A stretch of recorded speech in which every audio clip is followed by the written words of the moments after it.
भारत एक ऐसा देश है जहां संतों को भगवान के तुल्य पूजा जाता है। इसी कारण भारत देश में कभी साधु संतों की कमी नहीं रही। लेकिन दुख की बात यह है कि जिन साधु संतों पर भक्त समाज आंख मूंद कर विश्वास करते हैं, उन्हें ही अपने धर्म ग्रंथों तथा शास्त्रों का ज्ञान नहीं है। आए दिन अखबारों तथा टीवी चैनलों पर नकली संतों के द्वारा भक्त समाज को शास्त्र विरुद्ध ज्ञान की ओर अग्रसर किया जा रहा है, जिसका सबसे बड़ा दुष्प्रभाव यह है कि युवा पीढ़ी के बीच नास्तिकता को बढ़ावा मिल रहा है। इसलिए सबसे बड़ा सवाल यह है कि आखिर भक्त समाज को भक्ति मार्ग में किसके अनुसार भक्ति करनी चाहिए, नकली संतों के या अपने धर्म ग्रंथों के अनुसार? क्योंकि गीता अध्याय 16 श्लोक 24 में लिखा है कि अर्जुन भक्ति करने तथा जो न करने योग्य पूजा विधि है, उनके लिए तो शास्त्र ही प्रमाण है। अन्य किसी व्यक्ति विशेष या संत आर्षि विशेष के द्वारा ये भक्ति मार्ग को स्वीकार नहीं करना चाहिए जो शास्त्र विरुद्ध हो। मंगलवार को संत रामपाल जी महाराज के समर्थकों द्वारा हे मेरी कौम के हिंदुओं टैग के माध्यम से ट्विटर यानी एक्स पर समाज में व्याप्त अंधविश्वास और गलत साधना का खंडन कर संत रामपाल जी महाराज जी के सतज्ञान को जन जन तक पहुंचाया गया कि हमारे धर्म ग्रंथ भगवान के बारे में क्या कहते हैं तथा नकली संतों के विचार कैसे शास्त्रों से भिन्न है। इस दास ने सत्संग के माध्यम से और आध्यात्मिक ज्ञान चर्चा के माध्यम से, जैसे ये टीवी चैनल वाले उन महापुरुषों का भी इंटरव्यू ले आए, जो जितना ज्ञान था उन्हें बोलना था वो बोल दिया। अब पहले जो शास्त्रार्थ होया करते थे वो तरीका व्यर्थ था, गलत था। उसमें क्या होता था कि सब संस्कृत के ज्ञाता होते थे, ब्राह्मण से ही शास्त्रार्थ करता था, श्रोता अशिक्षित होते थे, वो संस्कृत जानते नहीं। जिसने थोड़ी सी भी धारावाहिक संस्कृत बोल दी और श्रोताओं ने उसकी ताली पीट दी, विजयी हो गया, बस ये कोई बात थी। और फिर शास्त्रार्थ वो करेंगे क्या? दोनों अज्ञानी, एक से दो गणा ज्ञानी था वो सिलेक्ट हो जाता। जैसे मैं ऋषि दानंद के साथ मैं ऋषि को अगर कक्का पता नहीं इसने। अब क्या है कि अब परमात्मा ने सबसे पहले अपने को पहचानवाने के लिए आप जी को, इस परमात्मा ने सबसे पहले यह टेक्निक दी, इलेक्ट्रॉनिक मीडिया जिसको बोलते, और ये इंटरनेट सैटेलाइट बना के और ये सारा कुछ व्यवस्था करके प्रोजेक्टर तक की खोज करवाई। सदग्रंथों को हिंदी में उन्हीं इंजीनियरों से अनुवाद करवाया। अगर ये दास अनुवाद करता, इन सब का करना तो यही था, लेकिन किससे का यकीन नहीं होने दो ये नकली नौकरी ने क्या पता संस्कृत आती है नहीं। और परमात्मा कबीर साहब के साथ भी इन्होंने यही अन्याय किया था, हमारे साथ किया था न्याय, कि वो कहते थे कबीर तो अशिक्षित है, ये जानता नहीं संस्कृत को, ये क्या जाने सत्य ज्ञान को, वेदों और ग्रंथों के ज्ञान को। वो तो जान ही जानते, उन्हें भाषा की जरूरत नहीं थी। उसने भाषा की तो हमारे लिए जरूरत थी बताने के लिए, कौन सी भाषा में आप समझो, उससे हम बोल दिया करते थे। चीन में गए चीन वाली बोली, हरियाणा में हरियाणा वाली बोली उन्होंने, और पंजाब में गए पंजाबी बोली, क्योंकि वो पंजाबी में समझ सके। अब संस्कृत में करें जाओ गछामी गछामी, कौन सुनेगा, उसने क्या समझेंगे। एक भाषा विशेष है, थोड़ा ही विद्वान बन जाता है। तो इसी प्रकार उस समय उनकी दाल गलगी के कबीर जी अशिक्षित हैं, ये क्या जाने सदग्रंथों को। और आज यही दशा होती है, दास इसका हिंदी अनुवाद करके सुनाता, कोई ना मानो, परमात्मा ने दया करी, उन्हीं से अनुवाद करवा दिया।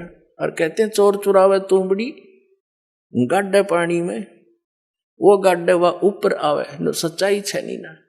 इन्होंने खूब अपने अज्ञान विधान से सदग्रंथों के अर्थ अनर्थ करने चाहे, लेकिन सच्चाई फिर भी ऊपर आई, ये छुपा नहीं सके। तो दास ने फिर ये क्लियर कर दिया, तो अब ये साफ हो गया।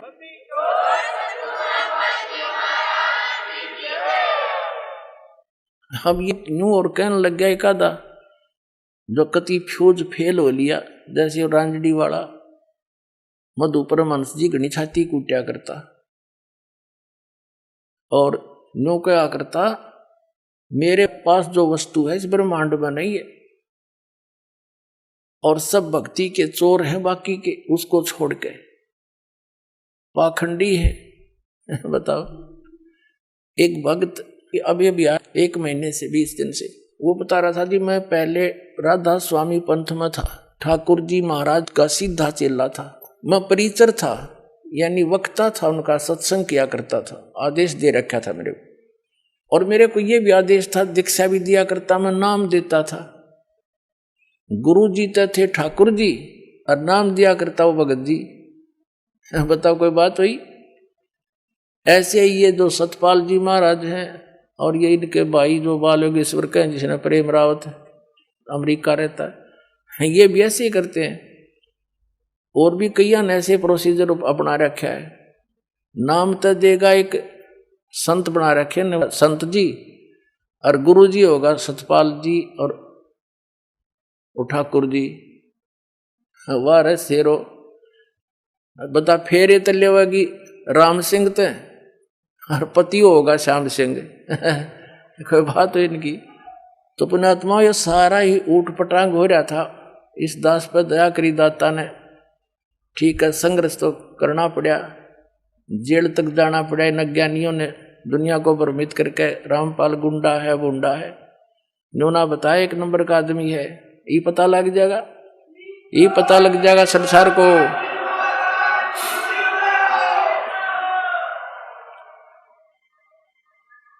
तो इनका वो बता रहा था कि जी मैं वहां से छक लिया, 30 वर्ष रहा मैं वहां पर, 50,000 व्यक्तियों को मैंने वहां दीक्षा दे दी और ठाकुर जी के जोड़ दिए राधा स्वामी वाली। फिर मेरा वहां से मन हट गया किसी बात पे, फिर टीवी देखा, इनका सत्संग सुना श्रीमद परमहंस जी का, अच्छा लगा। कुछ उनसे हटकर बात थी थोड़ी बहुत, नाम नूम दीक्षा दीक्षा वह हूं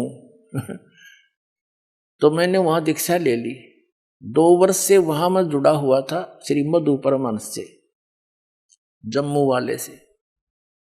फिर कुछ दिन के ही बाद आपका सत्संग भी आता था, वो भी सुनने लगा मैं। अब 2 वर्ष से मैं आपका भी सत्संग सुन रहा था और वो अपने सेकंड गुरु जी का भी सुन रहा था, श्रीमद परमहंस जी का। और हम ये सोचा करते थे, हमारा ग्रुप था सैकड़ों का, हम ये सोचा करते भी दोनों अपने आप को नो कहे हम, जो वस्तु मेरे पास है किसी के पास नहीं। अब हम निर्णय कैसे करें? या तो जब बात पड़े ये दोनों आमने सामने हो किसी दिन, हम नो सोचा करते।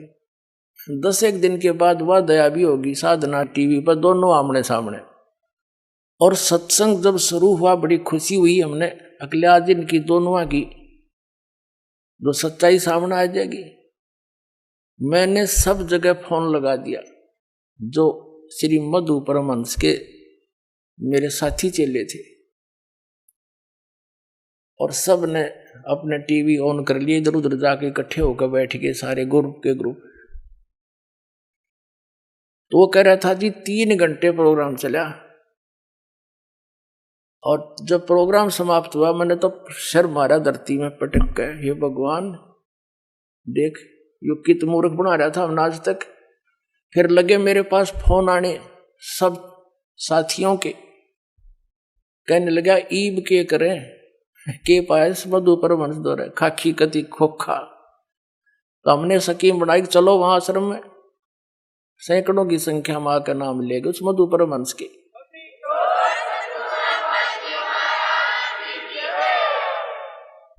अब वो क्या कहता है कि मैंने आध्यात्मिक ज्ञान चर्चा करी है को नहीं, टीवी पर सत्संग आता है इसका जी जागरण पे, उस पर एक नीचे हेडिंग लिखने लग रहा है, देख ये संत है, यानी आर को स्वीकार ना करके बकवादों में बढ़ गए। जैसे 2 सही पहलवान हो और दोनों कुश्ती करते हैं और एक तो हारे जीतेगा, एक ने दूसरे को हरा दिया, तो दोनों गले से मिलते हैं और हाथ मिलाते हैं और खुश होकर अपनी हार स्वीकार करता कि मैं हार गया, यू जीत गया भाई। सरेआम कहते वो है महान आत्मा, ये महान आत्मा है।